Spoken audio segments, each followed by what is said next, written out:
when I started reading about him, what I had imagined him to be, this gun-toting, Inquilab Zindabad, सबको मार देंगे, खुद भी मर जाएंगे, शहीद, he was far from that person. He was far more, there was much more idealism, but I would say it comes from a place of intellectual idealism.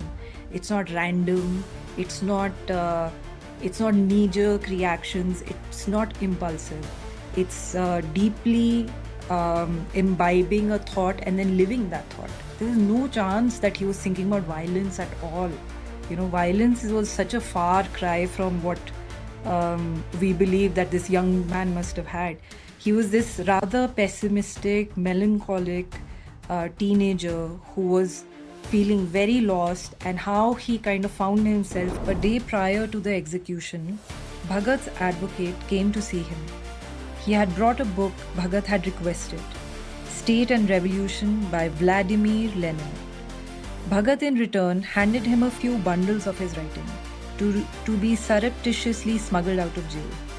Afterwards, he asked Bhoga, a Dalit worker who cleaned their toilets, to do him the honor of cooking his last meal for him.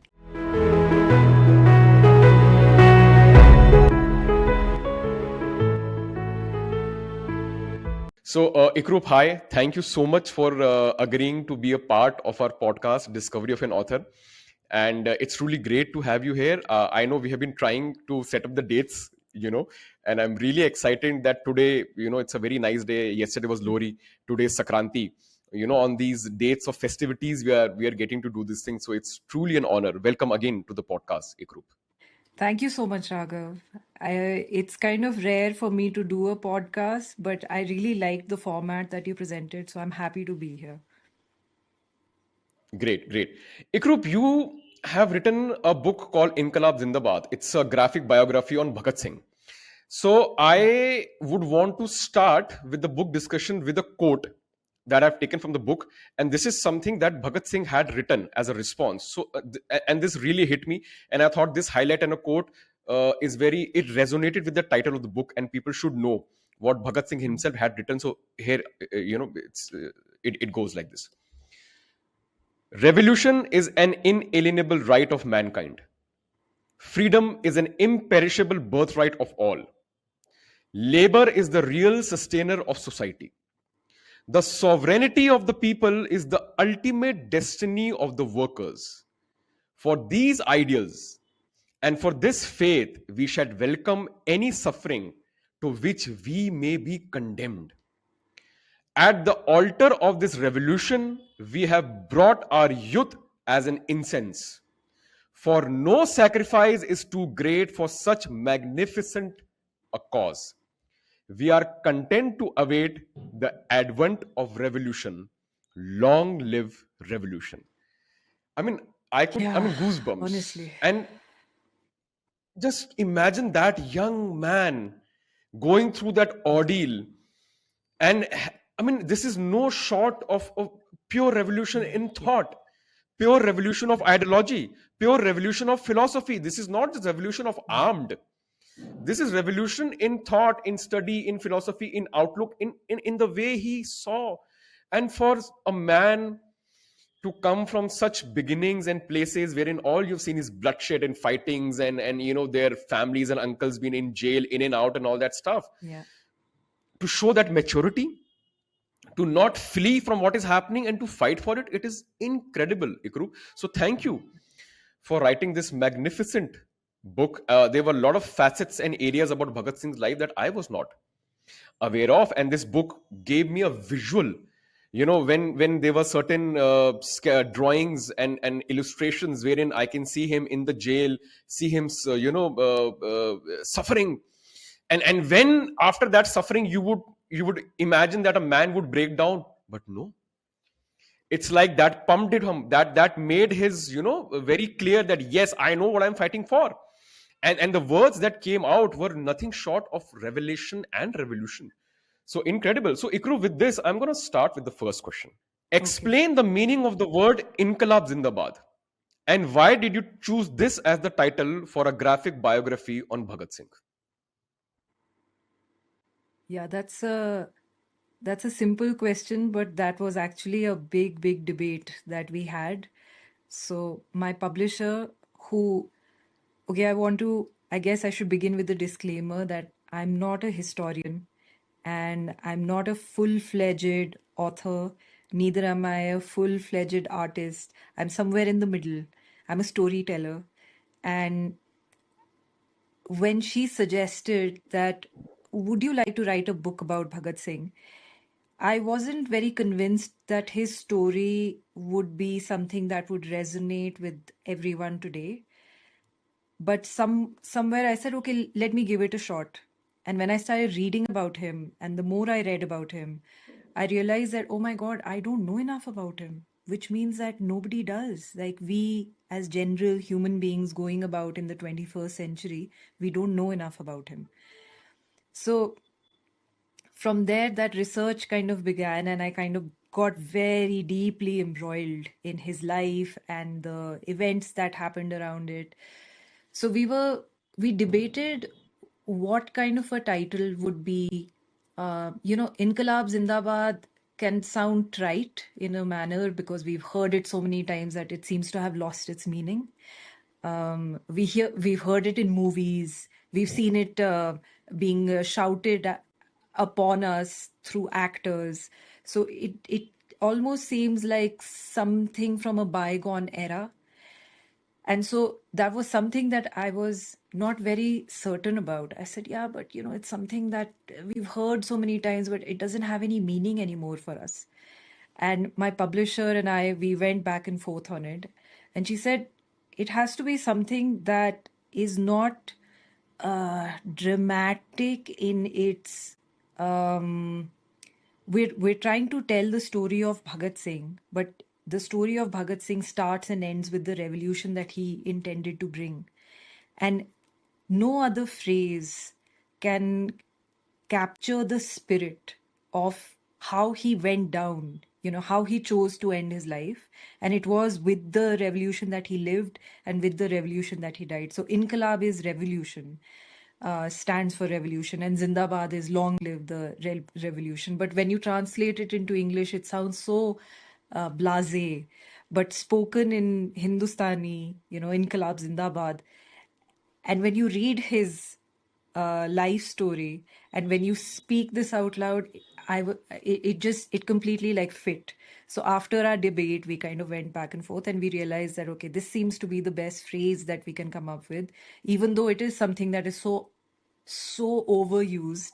But there is no reason that we need to like veer away from it. Why did you think that? I mean, you said that you were not 100% convinced that this is something that you would want to write or this is something that people would want Yeah. to know about. Why? So I just want to understand that angle as well. That why did you had that initial, hesitations around this individual and a personality to write a book on? Right. Yeah, that's also a very good question. So, the reason I had my inhibitions about writing about Bhagat Singh is something, as a woman author, I'm very aware of the fact that there aren't enough stories being told about women. And there are plenty of women that have gone down in history without any acknowledgement. And they were incredible forces, who shaped the way the world is. So I've kind of stayed away from retelling the story of heroes that we have heard over and over again. And that was one of the reasons why I hesitated. And I was like, this is another story of a man. And he's so celebrated in Punjab and in North India. Everywhere you go, there's a statue of his or a poster, or behind a car, there'll be a little, logo. So I was like, yeah, I don't know if he's the person that I want to delve into. I'd rather go looking for stories which are smaller and forgotten. And what changed my mind is, again, something that I had to think about and realize is that as a woman author, when they say that history is written by the winners, history is also written by men mostly, and stories that have gone down in history are mostly written by men. And Bhagat Singh is one of the heroes that there is no Indian woman author who had written about him until I started researching. So there was a Australian woman author Kama McLean, who had kind of written about him. Then there's Shruti Kapila. So there are a few academics, but this mainstream writing on him. Now there's actually a book by Aparna Vedic about Bhagat Singh, and I'm sure it's going to be an epic book. It's a full-fledged, a regular novel, not a picture book like mine. But I was like, oh my goodness, there aren't enough women who have written about him, which means that there are aspects on his personality that haven't been shown the light. Because whatever said and done, I view the world very differently through my experiences of being a woman, growing up a girl, coming into a patriarchal society and having the challenges that I have dealt with. Now I look at society in a way which is certainly the shape of my brain is different. So I was like, there's got to be something that people have not been made acquainted with about Bhagat Singh that perhaps I can shine a light on. So that became a bit of a challenge where I was like, okay, there must be some turn of story that I can find. And sure enough, when I started reading about him, what I had imagined him to be, this gun-toting, Inquilab Zindabad, सबको मार देंगे, खुद भी मर जाएंगे, शहीद, he was far from that person. He was far more, there was much more idealism, but I would say it comes from a place of intellectual idealism. It's not random. It's not knee-jerk reactions. It's not impulsive. It's deeply imbibing a thought and then living that thought. So I was like, अच्छा ये तो मतलब he was a regular little boy who then chose to go down that road. And there were many regular little boys with him, boys and girls with him, who became these incredible personalities. And that's the trajectory I wanted to show. I was like, this is a blueprint for us in the 21st century as to how to change the world. Where do we begin? Wow, he's left a blueprint, guys. Let's just follow the blueprint. Not everybody will be hanged. Only three of them were hanged, which is Bhagat Singh, Sukhdev, and Rajguru. There was an entire system, nexus of freedom fighters, revolutionaries who were not hanged, which means that, there is still chances and hopes for us to reform society if we follow what he did. So that kind of got me very excited, and I realized that I've got something there. Ikroop, then what is the blueprint that man has left behind? Let's start. I want to understand his ideology. How can I follow Bhagat Singh? How can people learn who he was and then follow him and honor him?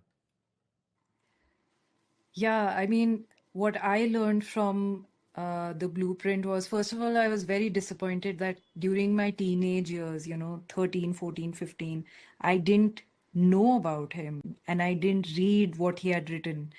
I feel that during those years when you are forming your sense of who you are, the sense of self, a lot of times there's opposition with authority, whether it's school or your parents. You're kind of pushing back against systems that have been in place.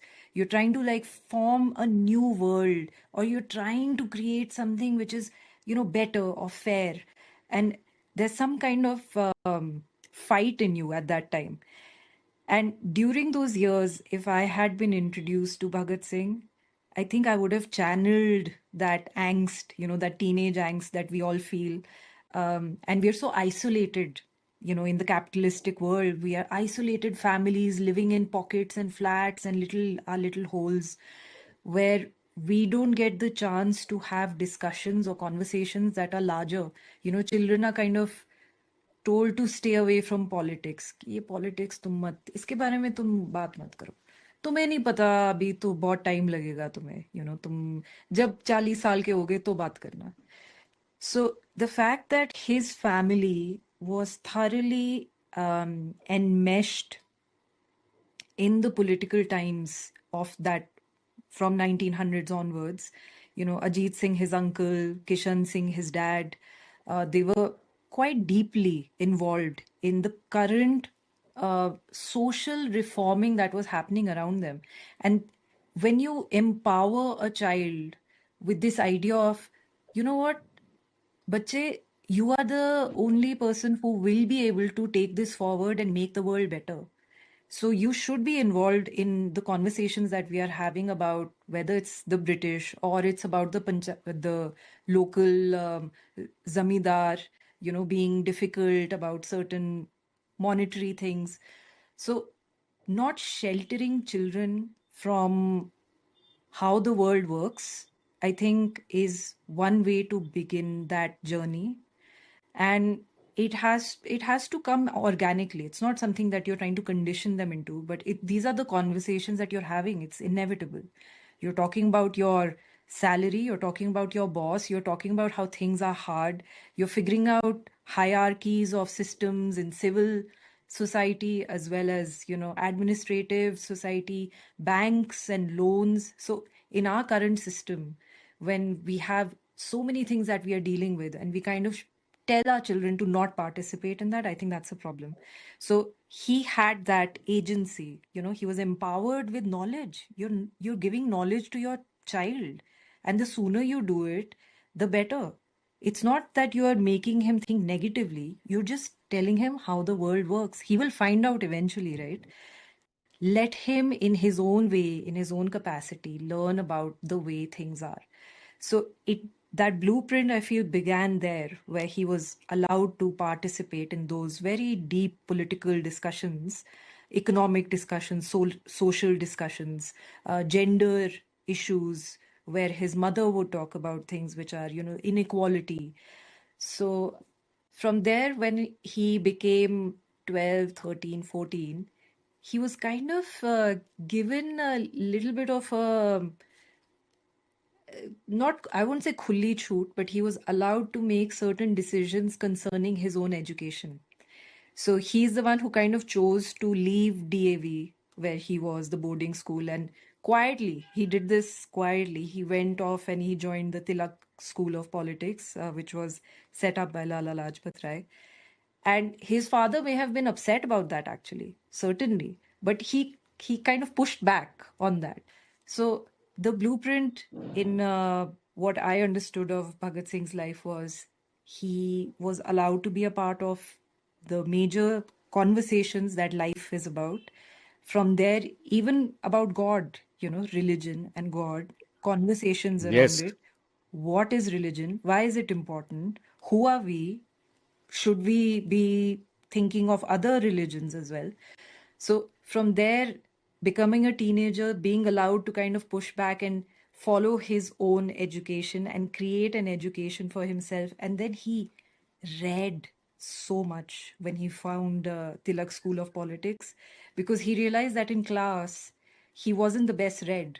As you know, Bengalis and even upper caste Brahmins, they are just brought up with reading. They're constantly reading. It's, dimag, you are to occupy your mind. Whereas he came from a farming family. And even though his family was fairly, towards reading and literature, but it still wasn't enough. So when he got to Tilak school, he realized that, oh my goodness, I need to read way more, because these guys are arguing against the things that I believe in, but I'm unable to articulate my point. So, there's a paragraph in his I'm an atheist, Why I Became an Atheist essay, where he says, study to challenge and to hold on to the things that you believe in, to be able to articulate them. So study and read. And that's what he did. He educated himself. He armed himself with words. There was no chance that he was thinking about violence at all. Violence was such a far cry from what we believe that this young man must have had. He was this rather pessimistic, melancholic teenager who was feeling very lost. And how he kind of found himself is by reading more and more biographies of leaders who he felt that, oh, these are interesting people that have made a change in the world. How did they do it? Let me read about Trotsky, let me read about Marx, let me figure out what I believe in through their lives. And I think that's a very powerful tool for young people, is to read about other people's lives and not be told. We are constantly told, okay, ऐसे हुआ था, वैसे हुआ था, and we kind of believe it. But when you read a book, it is comprehensive, detailed information that you can distill and choose to remember the things that are important to you. But reading, building the habit of reading is what I think a blueprint should have. So, one of the things is the blueprint being studying, intellectual discourse, being very kind of richly empowered by that. And post that, he started writing. Once he read a lot, he started writing articles about it. Because now that you have all this information, what are you going to do with it? Now you have to formulate opinions, and you have an opinion because you've read so much. In that 17, 18-year-old age, the next thing he realized was organizational abilities. Now I need to organize. Now that I have an opinion, now that I'm informed, I need to find more people like me, and there has to be a community. I can't do this on my own. And sure enough, there were enough people that he found. And that's when NJBS came about, the Naujawan Bharat Sabha Sena. And that was the organization that they created. And that voice became bigger and bigger and bigger. And so that is extremely important, I realized, like for young people to be allowed that trajectory of finding more people like them. And yeah, then the sky is the limit, frankly. What I now want to ask you is a very practical question, and let's see if we can find an answer to this question. Okay. Um, if you go to Gujarat, Yeah. everybody knows who Gandhi is, and specifically because he used to belong to that community. So everybody has a very pride in the fact that the father of the nation comes from Mm-hmm. Gujarat. And if you ask them about Gandhi ji को follow करते हो, कैसे follow करते हो, तो वो बोलेंगे कि यार हम किसी को मारते नहीं, हम अहिंसावादी हैं, हम नॉन वायलेंस से बिलीव करते हैं और अपना अपने सत्य के राह पे चलेंगे. सो truthfulness and non-violent is what people associate as the ideologies and philosophies of Mm-hmm. Gandhi ji. If I go to Punjab Mm-hmm. of today, the Mm-hmm. first level of question is A, do you feel that Bhagat Singh is still very relevant in specifically the region in the area from which he belongs, that is a Punjab? And B, if there are people who find relevance in him, do really understand what he did and what he stood for? There are different levels to this, the answer. So, yes, everybody is aware of who Bhagat Singh is. That's like something that, everybody knows. Bhagat Singh, yes, of course, I know about Bhagat Singh. Um, Invariably, if you ask them, have you read anything written by Bhagat Singh? So I'm talking about general people. They will probably mention that maybe I've read like some slogan by him or something, but they will not be able to recall it. And there are pockets of people who are ideologically leftist, or they have been following the ways of atheism, or finding a middle ground between religion and the fight over religion and fight over land rights and workers movements and union leaders.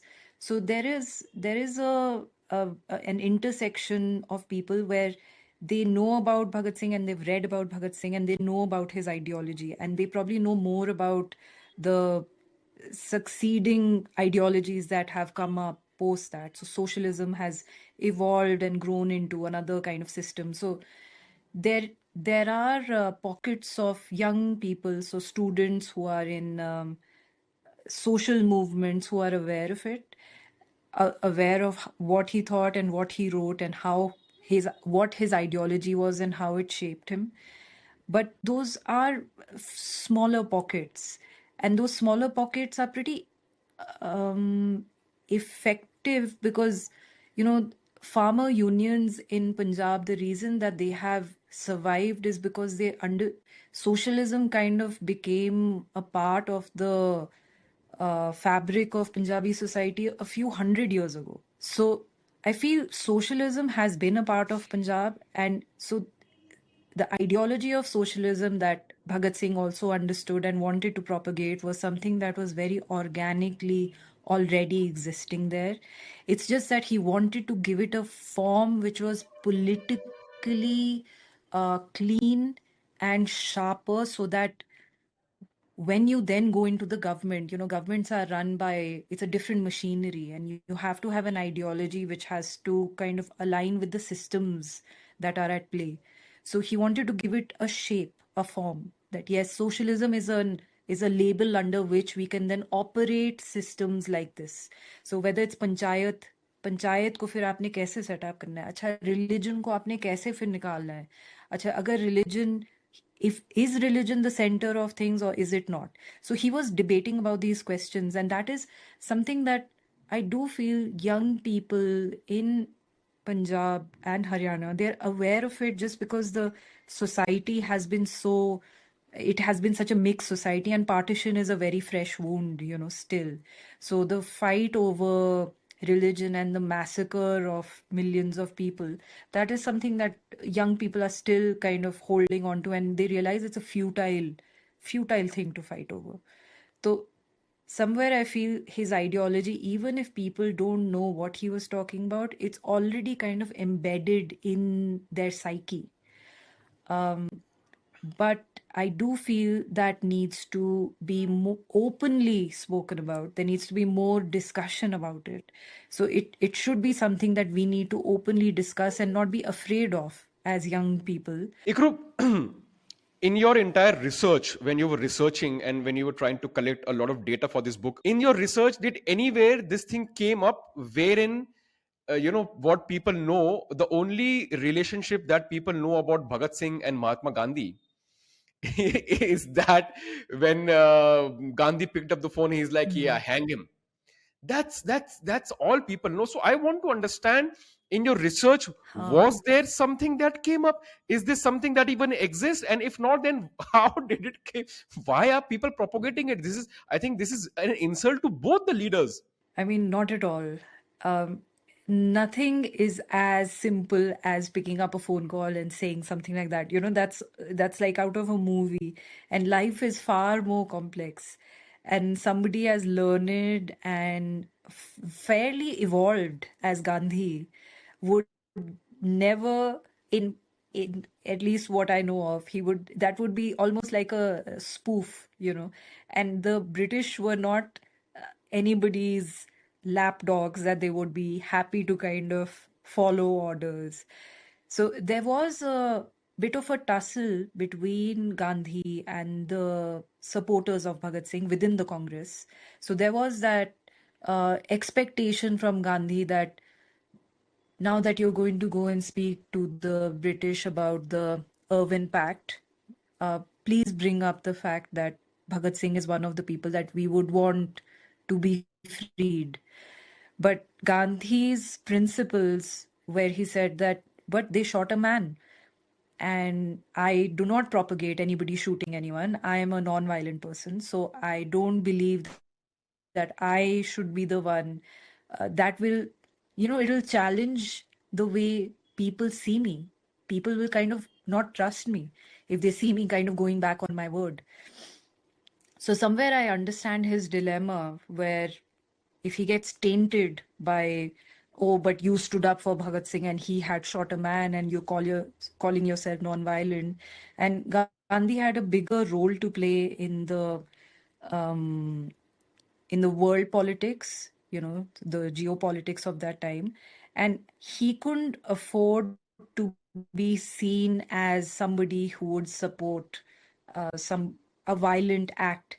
His entire image that had more or less, there is a certain kind of branding that went with him. And that branding, if that would have gotten tainted, it would have just signaled a kind of a questionable, everybody would kind of question him henceforth. He had a conversation with one of the higher up British officials who was sitting down and making the pact. And he said that, is there any way, can I do anything where, would there be any way that you would let them go? And that man said, no, you know that they shot a man and they shot a British official, and we cannot, that would mean that there would be a bloodbath. Of course, they were also using Gandhi's principles against him. That how Yep. can you come up and tell us that we should let him go? So Yes. I understand that, and I understand that Bhagat Singh stood for what he believed in until the end, and so did Gandhi. And I think those are the things that we need to admire about both of them. Makes sense. Makes sense. Great. Ikrup, now that we have had a good discussion around the book, let's talk something around your art. Okay. So please take me through your design process in philosophy. See, graphic industry, graphic novel, comic book industry in India is still not very mature in terms of readers. Yeah, I'm not talking in terms of yeah, artist. yeah, That is fairly yeah. mature. But in terms of reader, in terms of consumption, in terms of consumers, it is not very mature. So first, I want to understand your design philosophy and process. Why did you choose to make the art in the way you did? What is your personal format? Is this how you generally create visual art or graphic art? So let's first understand your design process and philosophy, and what kind of a work is involved in creating a graphic biography or a graphic novel. Yeah. So I think in pictures. I think I'm a visual person first, and language is something that I use to complement the pictures that I think of. So initially, when I started drawing, I wanted to be able to draw exactly what was in my mind. And from there, language became something that I used to explain those pictures.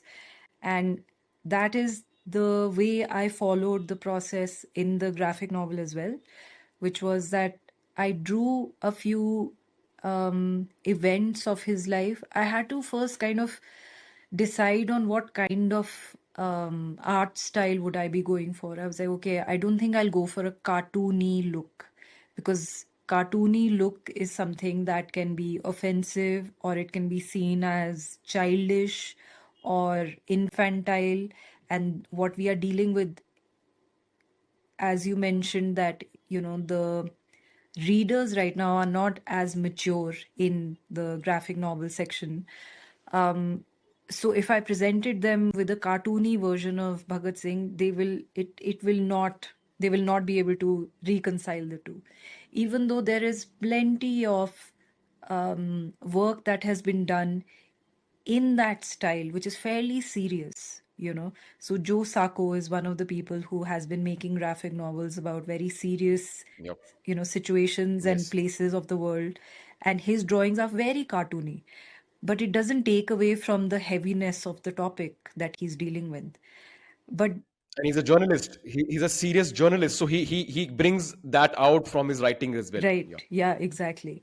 And so people have not gotten, I have a feeling people may have gotten offended by his caricaturing certain figures or people's faces, but he caricatures himself as well. But then the audience that he is targeting his work towards are a little more sophisticated in the nature of reading comics, and comics as serious forms, mediums. So I had to be a little conscious about that, where I was like, okay, if he's looking silly, I don't think it'll work. And if I it then the if I make him look accessible in a cartoony manner, uh, that will become the hot topic, where they'll be like, oh my god, I am offended, Mm. that you have presented Bhagat Singh in this very cartoony manner. So that was something that I had to keep reminding myself. And the process of writing the book actually was, yeah, incredibly dense, because there was so much information that I had to first deal with. And I also had to figure out that, okay, what did Lala Lajpat Rai look like when, he was younger versus when he was older? What did Bhagat Singh look like when he was younger, then when he grew older? What did his father, mother, uncle, aunt? So I didn't want to make up faces, you know. I didn't want to go like, okay, I'll just make something that looks like Ajit Singh.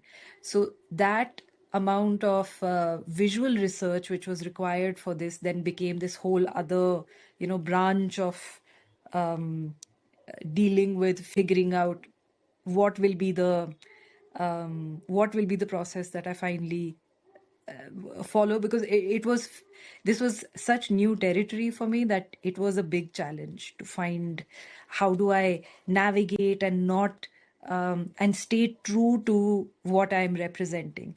So what did Lahore look like? Okay, Faiz Ahmed's Faiz, if he was in the hostel, what did what should he look like? So what did the buildings look like? What were the trees like? Okay, what kind of clothes were they wearing? It became this whole production assignment, and the only things that I had to go on were Bollywood versions of Bhagat Singh, and those are so inaccurate that I was like, okay, I can't use them. That this is going to be a problem.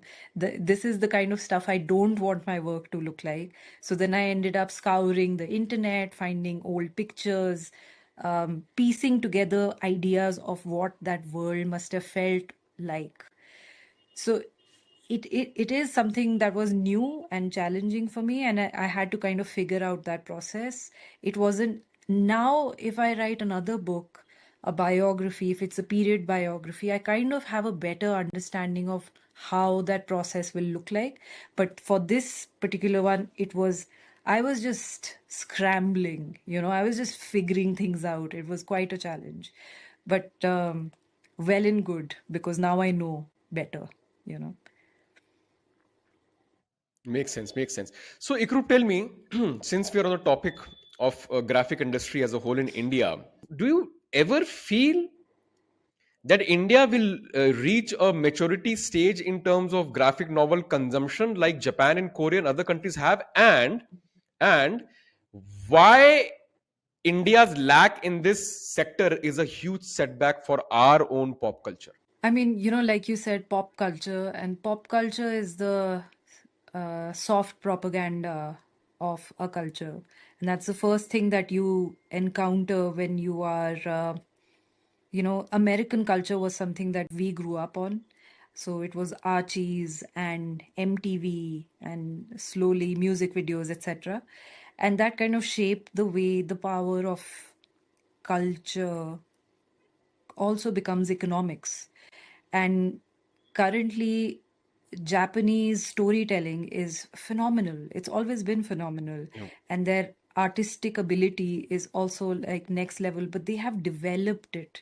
And they have developed it very consciously as something that also holds economic value. So when manga is being consumed by Americans, that is reducing the share of DC Comics or Vertigo or Dark Horse. That's it's economics.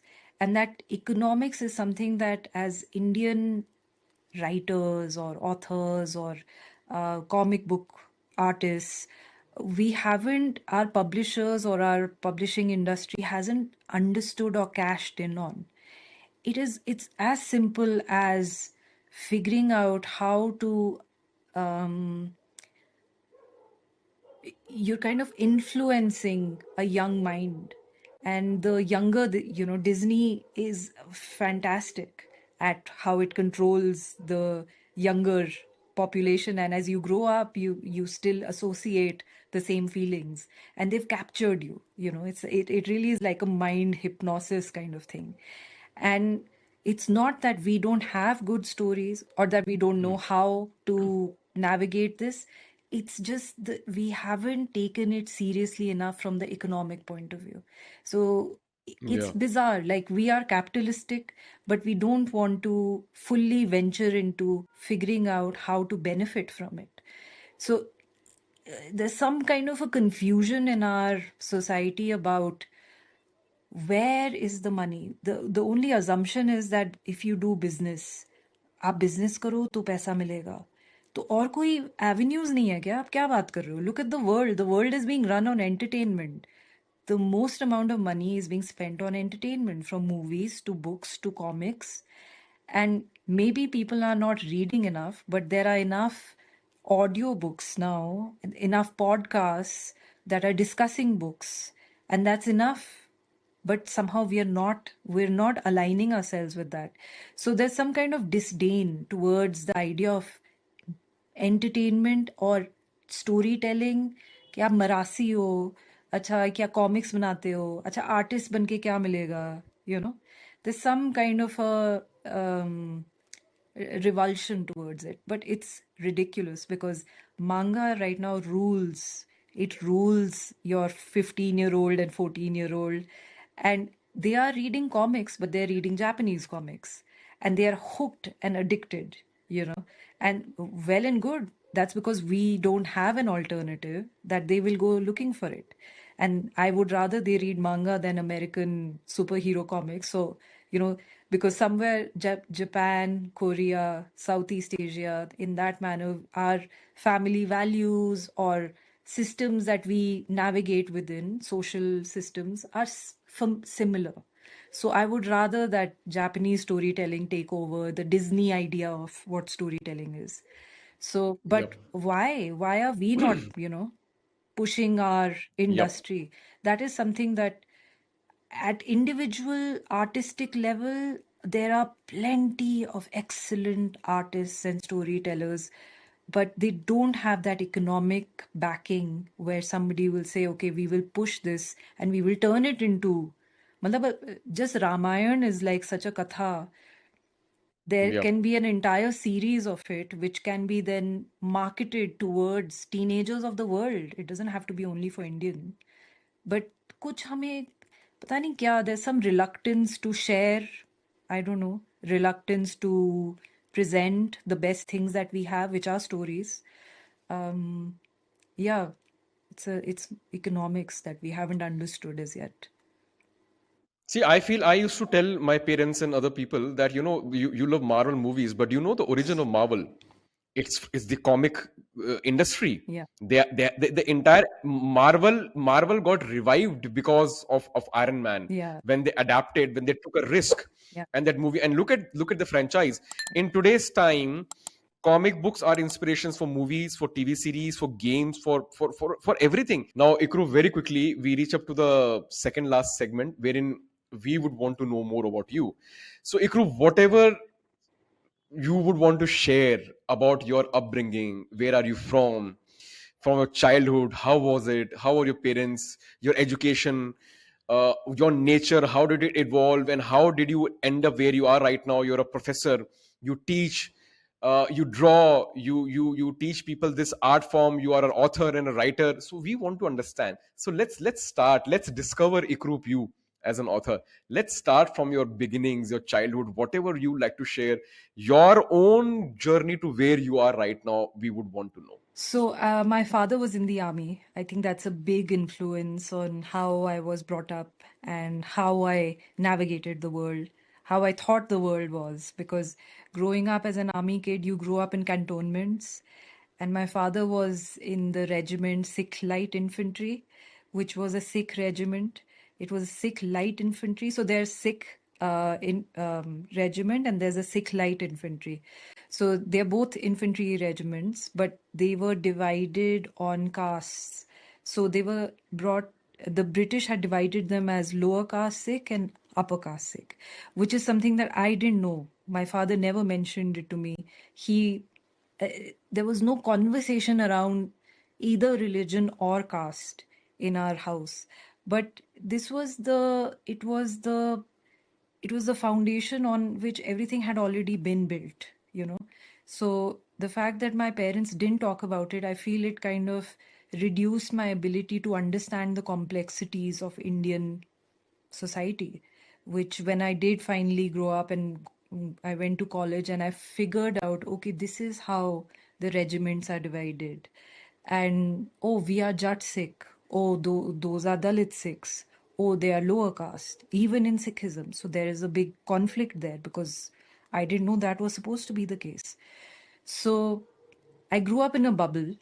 Um, Cantonments were these perfectly functioning machines where everything just went exactly by the rules.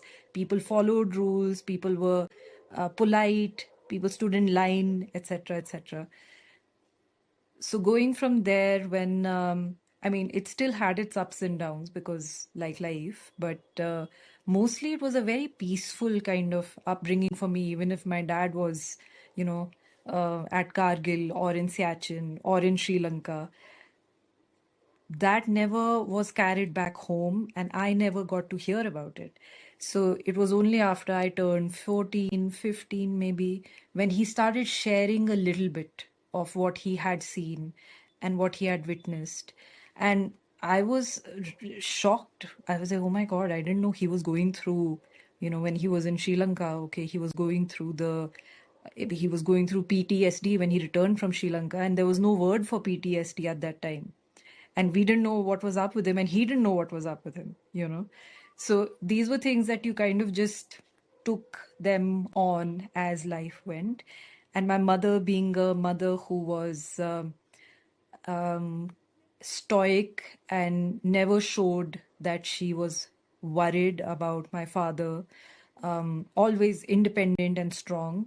So that kind of became that, oh, women are supposed to just hold the fort while the men are away. They're supposed to be standing strong and making decisions and not fearing being alone. So that kind of shaped who I thought I was becoming in this world. And this idea of fairness that they had brought me up with, I felt, okay, that is how things will be. And when I went to college, it was quite a culture shock, because I went to college in Delhi in Lady Shri Ram College, and I studied philosophy, which was fantastic, best thing ever in my life. But the culture shock of Delhi and how the real world is versus the army world that I was coming from, it kind of turned me, I became more and more introverted. I already always was an introvert, and I think that's where drawing kind of developed as a expression. And then going into philosophy, it kind of became even more introverted, and I started feeling a very clear gender divide, which I hadn't felt as much in the army circles. Being out in Delhi on the roads, just catching an auto, taking a DTC bus, you are made so aware of being a woman or a female or a girl. And the more vulnerable you are, the more you're made aware of it. And I was like, oh my God, I don't like being a girl. So I think I went through a phase where I was like, I don't like being a girl. This is not nice. So now I think of it when young girls in India probably feel that way a lot. They're unhappy about being this gender just because things are kind of skewed against you. And now with the transgender movement, I wonder that, okay, would I have thought about, did I ever feel like the body that I was inhabiting was not the body I wanted to be in? And I was like, no, I was always comfortable with the body that I inhabit, have inhabited, but it's the reaction of the people outside to my body that is making me not like my body. And I kind of understand that that's probably what a lot of girls feel. And I hope Yep. they're not Yep. conflating it or confusing it with not wanting to be in that body. It's just society that's shaping you that way. So this was something that I had to navigate and understand. And over time, I figured that, okay, it's not me, it's them. So that kind of Yep. peace was made over time. And philosophy was something that I studied in college, and it kind of, my mind, the way it kind of, filled up with ideas that I had never heard of. I mean, listening to my professors talk about Greek mythology, Greek philosophers from Aristotle, Socrates to the pre-Socratic, then continental philosophers and French philosophers. And that was just, I think every student should study philosophy in ninth, 10th, and 11th. It should be a foundation course that you have to know, because you have to teach students how to think, and you need to teach them how people have thought before them. That's the only way they learn. They can't just think for themselves. You have to give them some foundation.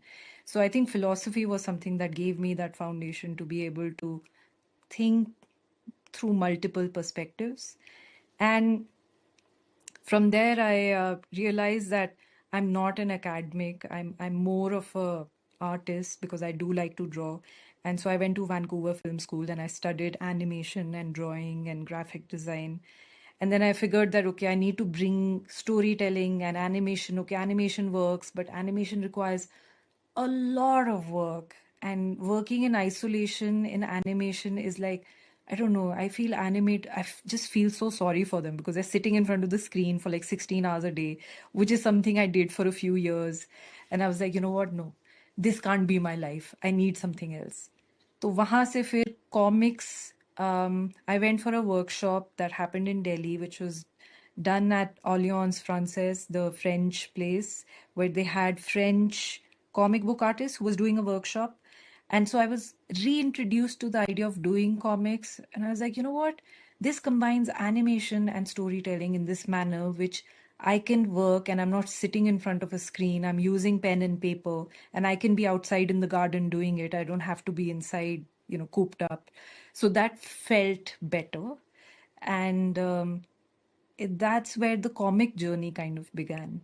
And from there, it has gone to some bits of animation that I've done, abstract, artistic animation for different artists. One of the artists that I worked with pretty extensively was Rux Media Collective. They're a trio of artists who come together and do conceptual art. They're also curators.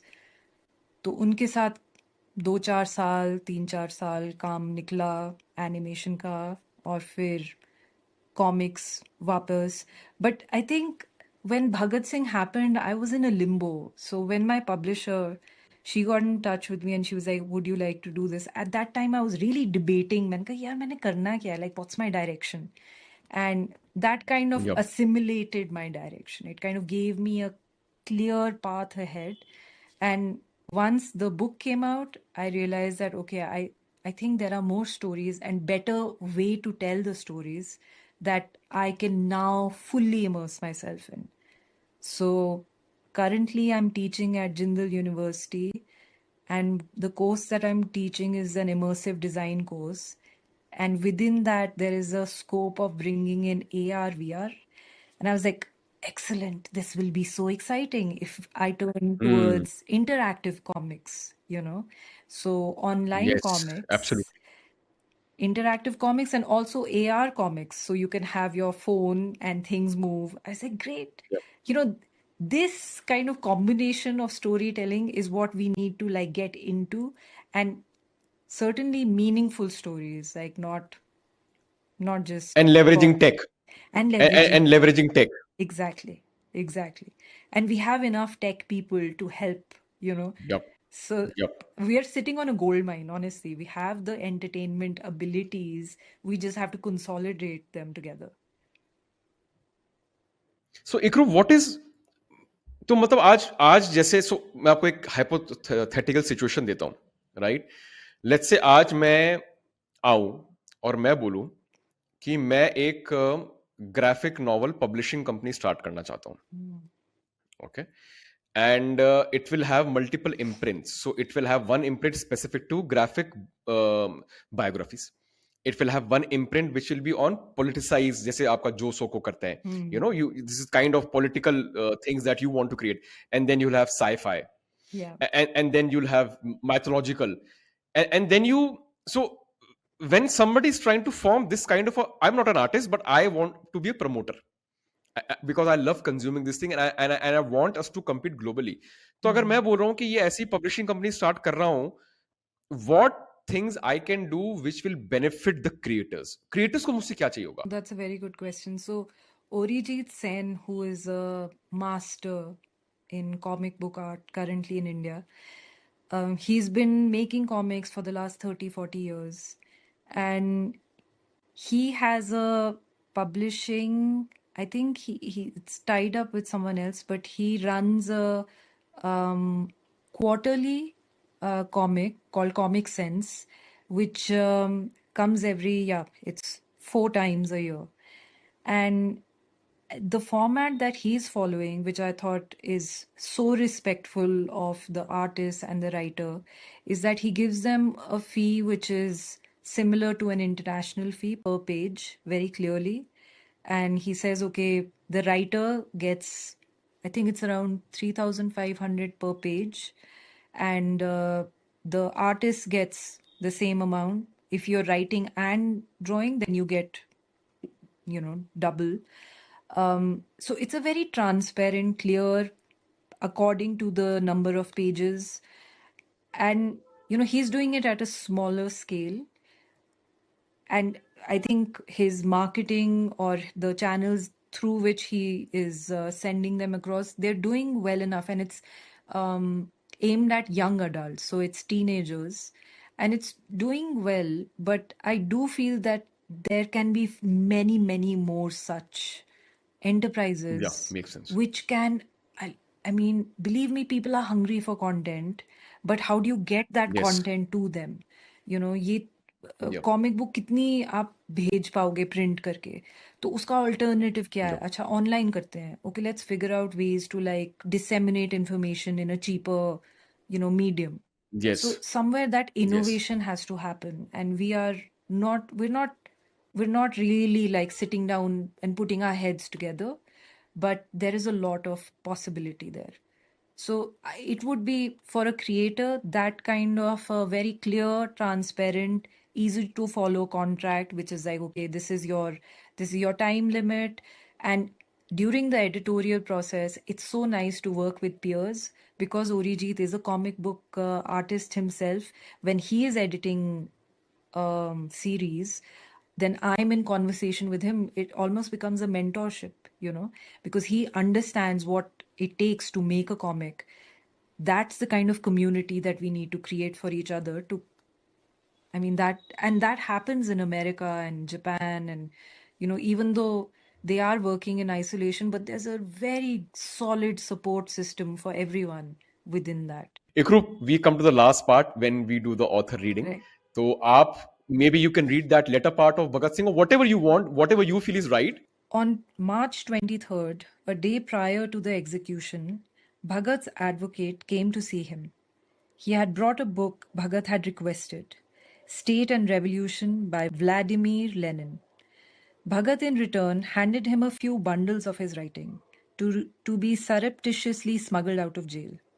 Afterwards, he asked Bhoga, a Dalit worker who cleaned their toilets, to do him the honor of cooking his last meal for him. Bhoga promised to bring a meal cooked by him the next day. He knew time was short. As the day progressed and the shadows grew longer, the jail warden paid a visit to Bhagat's prison cell. The execution, which had been scheduled for next morning, was going to take place 12 hours early. An evening execution was unusual, but then nothing about this trial had been routine. And so this last bit of disregard for protocol was unsurprising. The jailer said, Bhagat, it's time. Bhagat replied, Give me a minute. I'm just about to finish this chapter. In anticipation of the execution, protesters had begun to gather outside the central jail. The Punjab administration had deployed a large police force to counter any disturbances. Inquilab Zindabad. Bhagat, Sukhdev, and Rajguru began their last walk down the jail corridor in the last rays of the setting sun. Their voices remained determined in their demand for a revolution. No magistrate was willing to supervise the hanging, and so an honorary judge was secretly ushered in. Hearing them, other prisoners joined in, and the jail corridors began to ring with the same rallying cry. The collective roar of Inquilab Zindabad became so loud that it alerted the protesters gathered outside. The shouts were also heard by residents of homes nearby. The jail warden said, Here, you can wear this. Bhagat Singh replied, What is this? He was handed a head covering, and the jail warden said, This is for your convenience. Bhagat tossed it back at the jail warden and said, You see, we have nothing to hide. They embraced each other for the last time. And then there is a vision of the hanging, that they're standing on the podium and they scream out Inquilab Zindabad, shout it out for the one last time. After the hanging, the authorities continued with their paranoid behavior. The bodies were chopped up and put in sacks. In order to avoid detection by a handful of protesters outside the jail, a back wall of the compound was broken down. The bodies were then taken in a vehicle to the banks of the Satluj to be cremated. Ironically, a Hindu and a Sikh priest were picked up to perform their last rites. When their when their pyre was set ablaze, it was visible for miles. People from a nearby village became suspicious and decided to inspect the activity. As a group of villagers approached the pyre, the police personnel fled. The villagers decided to stand guard until the bodies were burnt. In the meantime, the news of the hanging had spread throughout the city of Lahore. As dawn broke over Lahore, a brew of denial, anger, and sadness swirled over the grieving masses, growing stronger with the rising sun. The many disparate factions which had been working tirelessly to save them from death sprang into action. The NJBS branch in Jhang sent a telegram urging the Karachi Congress Secretary to declare Gandhi-Irwin Pact inoperative and to recommence civil disobedience. But in fact, the pact had a positive outcome for the case. One of the clauses in the pact was lifting of a press ordinance meant to curb press freedom. Consequently, the press, now unencumbered, reported on the case with an unfiltered aggression which inflamed the youth into a full-blown nationalist fever. The news of the early execution reached Congress members as they were on a train to Karachi for a session. Chaman Lal, the journalist, who was on the same train, confronted Gandhi over his failure to save the revolutionaries. When the train reached Karachi on March 24th, Gandhi, Nehru, and other senior Congress leaders were greeted by NJBS volunteers carrying black flags and garlands of black flowers for Gandhi. While strikes were being organized across the country, the Karachi branch of NJBS took out a silent procession of 8,000, followed by a meeting which was attended by 15,000 people. In the aftermath, an unprecedented number of women took part in the protests, strikes, and processions. Bhagat's immense popularity was noted by the Director of Intelligence Bureau, Horace Williamson. His photograph was on sale in every city and township, and for a time rivaled in popularity even that of Mr. Gandhi himself. On March 24, 1931, riots broke out in Kanpur. Over the past decade, the communal divide in Kanpur had become stronger after the proliferation of both Hindu and Muslim religious revivalist movements.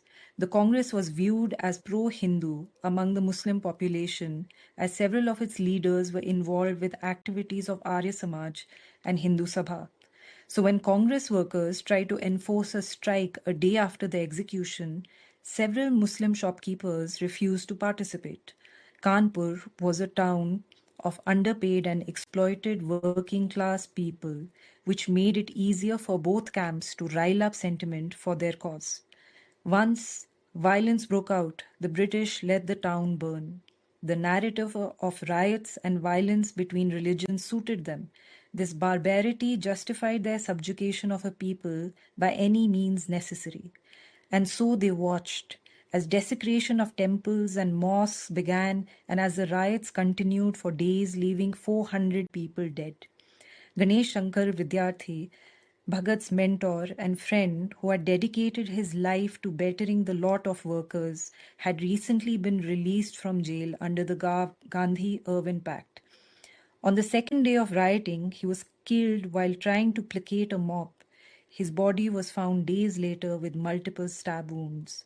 He was 40. Gandhi, in an interview to the Karachi press, spoke of his failure in being able to save the three from death.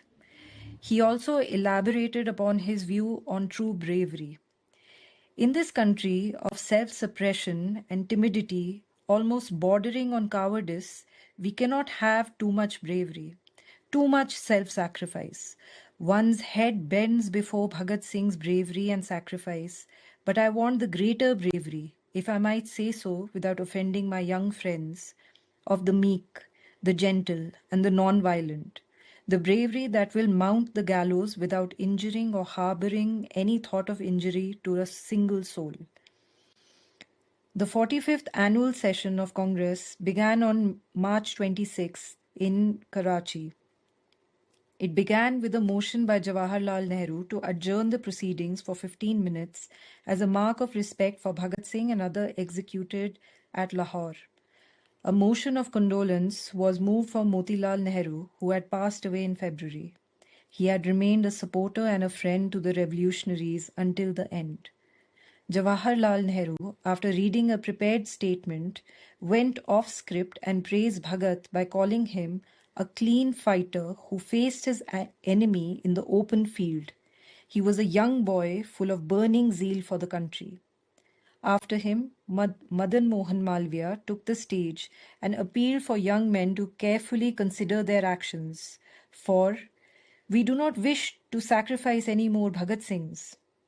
He then introduced Bhagat Singh's father, Kishan Singh, and Rajguru's mother, who had come all the way from Pune. Kishan Singh took the stage and spoke for half an hour, amidst applause and chants of Bhagat Singh Zindabad. He too appealed for young men to remain peaceful and listen to the leaders. For months after the hanging, particularly between April to December, the incidents of violence against the state and its keepers grew exponentially. Incidents of young people taking to violence who were keen on following Bhagat's footsteps to martyrdom were seen across North India, more so in the states of Punjab and Bengal. One of the attacks was a first of its kind in which two young women from Bengal, Shanti Ghosh and Sunidhi Chaudhary, shot dead a British magistrate. The HSRA sent out leaflets congratulating the two. Unfortunately, it was the beginning of the end for the HSRA. All their leaders were either dead, behind bars, or absconding. It was going to be next to impossible for them to recover from this debacle without organizational talent of Bhagat Singh, Azad, Sukhdev, Rajguru, and Vora. Another blow to HSRA were the deaths of their main intermediaries, Motilal Nehru and Ganesh Shankar Vidyarthi. They had been a source of strength both financially and ideologically. Jawaharlal Nehru was keen to wipe the slate clean as suspicion had been growing in the Colonial Intelligence Bureau over support extended to the revolutionaries by the senior cadre of the Congress. Distancing himself further away from the revolutionaries, Jawaharlal openly rejected the accusation of using the dual strategy of exerting pressure on the government using both violence and non-violence. Chaman Lal, another important link between the Congress, newspaper media, and the revolutionaries, decided to move away from politics and chose to travel the world.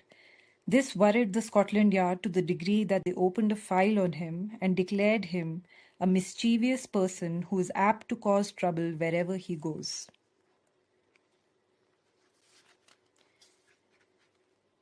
To know what Bhagat Singh died for is to know why the living should also fight. It has been 90 years since Bhagat, Sukhdev, and Rajguru were hanged. While we continue to honor them through memorials, I cannot help but think that they would have scoffed at such attempts. If you're searching for Bhagat, read what he wrote. That is where he is alive, changing, evolving, and growing. An inert statue of him, in a likeness according to our taste, is a reflection of who we are, not of who he was. Let's not allocate his memory to the center, the left, or the right in politics or in a park, a chauraha, a marketplace, a college, or a colony. It is time that we take the torch and trust that we can find a way through this darkness, for we have the brightest sparks lighting our way. Brilliant. Amazing narration. It's really, really, really nice. Very, very powerful. And the ending is very, very nice to read his works to find. I mean, it moves me every Yeah, time I yeah, think of it. Yeah, yeah. it's incredible. Very powerful, very profound. And I hope, after this episode, people revisit him. I mean, let him not just be a brick in the wall. Please Yeah. understand the constituents of that brick. That's very important. Yeah. I think that's very important. Exactly.